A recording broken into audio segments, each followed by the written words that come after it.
हम जब क्रिमिनोलॉजी को डिस्कस करते हैं, ठीक है, क्रिमिनोलॉजी में बेसिकली आप लोग के पास जो टोटल थीरीज़ हैं, ठीक है, थीरी स्टार्ट होती हैं।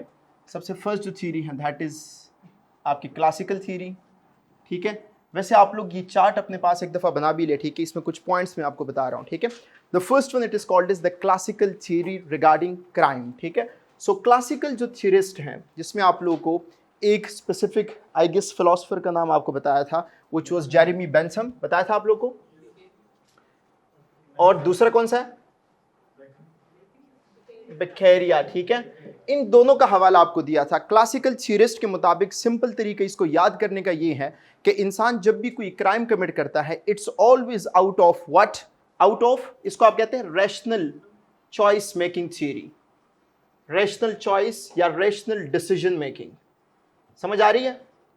रैशनल डिसीजन मेकिंग कि जी एक बंदा एक प्रॉपर तरीके से खूब समझते हुए अपने लॉजिक को यूटिलाइज करते हुए if still he is committing a crime, क्योंकि उस क्राइम में उसको नफा ज्यादा नजर आ रहा है, नुकसान कम नजर आ रहा है, this is called is what, classical theory. Classical theory के बाद जो हमारे जो सेकंड थ्योरी है वो किस चीज की थ्योरी है, दैट इज रिलेटेड टू, जी बोलो ना, बायोलॉजिकल थ्योरीज। बायोलॉजिकल थ्योरीज में आप लोग को मैंने दो इंपॉर्टेंट जो लोग हैं उनका हवाला दिया था। बाय द वे सारे के सारे फिलोसफर्स राइटर्स को याद रखने की जरूरत नहीं है, ठीक है। जिसमें इंपॉर्टेंट है वो एक आपका शेल्डन है, दूसरा कौन सा है, लोम्ब्रोसो, ठीक है।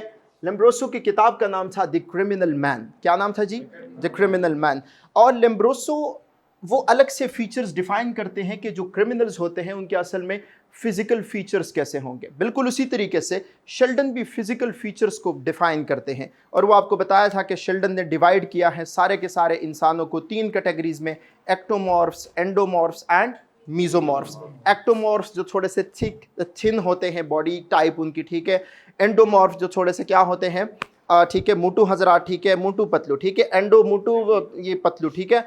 फिर इसके बाद जो मीजोमॉर्फ हैं बेसिकली वो कौन से लोग होते हैं, मस्कुलर। और मस्कुलर लोगों में because there is large number of secretion of testosterone hormones, तो वो क्या कर सकते हैं, क्राइम कमिट कर सकते हैं ज्यादातर। फिर उसके बाद आप लोग को मैंने एक और थ्योरी कराई थी, साइकोलॉजिकल कराया था आप लोग को। साइकोलॉजिकल में किस राइटर को आपने याद रखना है, सिगमंड फ्राइड को, ठीक है, या फ्रूड उसको कुछ लोग बोलते हैं, सिगमंड फ्राइड।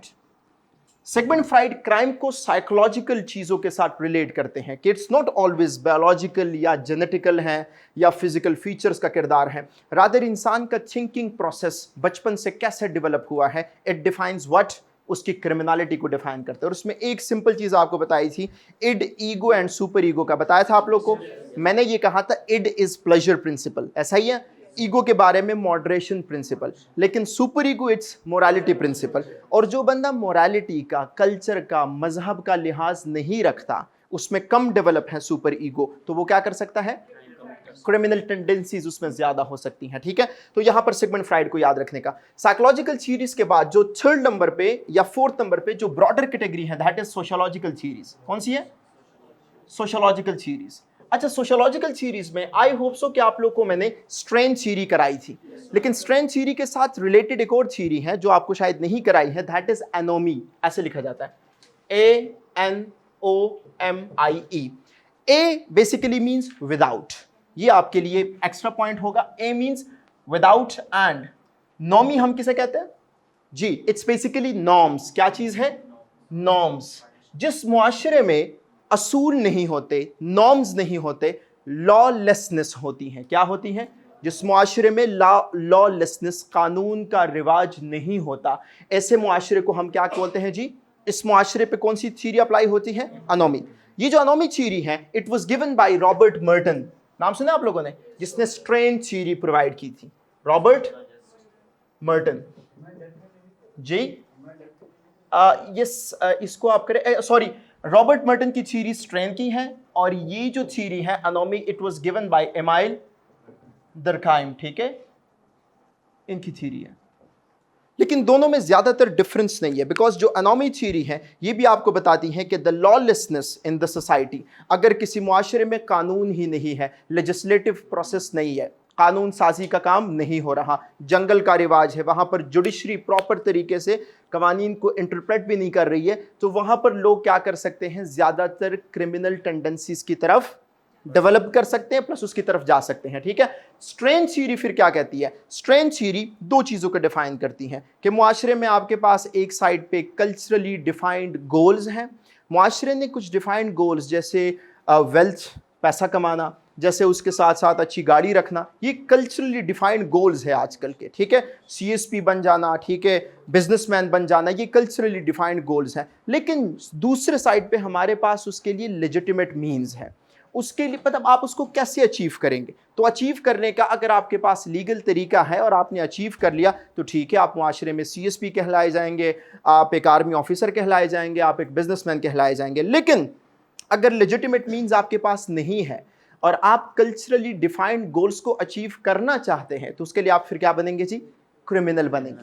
समझ आ रही है कि नहीं? खलनायक अगर आपने मूवी देखी हो तो उसमें वो कहते हैं कि जी मैं भी शराफत से जीता मगर मुझको शरीफों से लगता था डर, मैं कमज़ोर था तो इसलिए आज मैं कुछ और हूँ, एंड समथिंग लाइक दिस, ठीक है। बेसिकली हर एक मूवी आपके पास वो क्रिमिनल पर्सपेक्टिव डिफाइन करती रहती है। तो एक साइड पे कल्चरल डिफाइंड गोल्स एंड दूसरे साइड पे आपके क्या है? Legitimate means. फिर उसके बाद एक और थ्योरी है, that is called social disorganisation theory. ये सिर्फ और सिर्फ कि ये चार्ट हो और एक एक पॉइंट में आपको याद हो कि जी ये है क्या चीज़ है। Social disorganisation theory, a society which is socially disorganised, वो सोसाइटी जो सोशली डिसऑर्गेनाइज्ड हो, उसमें कोई प्रॉपर ऑर्गेनाइजेशन का स्ट्रक्चर नहीं हो, सोसाइटी का कोई प्रॉपर हेड नहीं है, सोसाइटी के कोई प्रॉपर इंस्टीट्यूशंस नहीं है, अगर इंस्टीट्यूशंस है तो उन इंस्टीट्यूशंस में कोई हार्मनी नहीं है। समझ आ रही? Yes, there is no basically uniform structure of law in that particular society. उस मुआशरे को हम कहेंगे सोशली डिसऑर्गेनाइज्ड सोसाइटी। समझ आ रही है कि नहीं आ रही? और सोशली डिसऑर्गेनाइज्ड सोसाइटी आजकल के दौर में अफ्रीकन सोसाइटीज सबसे ज्यादा केस स्टडीज उनकी पड़ी हुई है कि दे आर सोशली डिसऑर्गेनाइज्ड। इसी वजह से सबसे ज्यादा जो क्रिमिनल टेंडेंसीज है वो अफ्रीकन पीपल में पाई जाती हैं।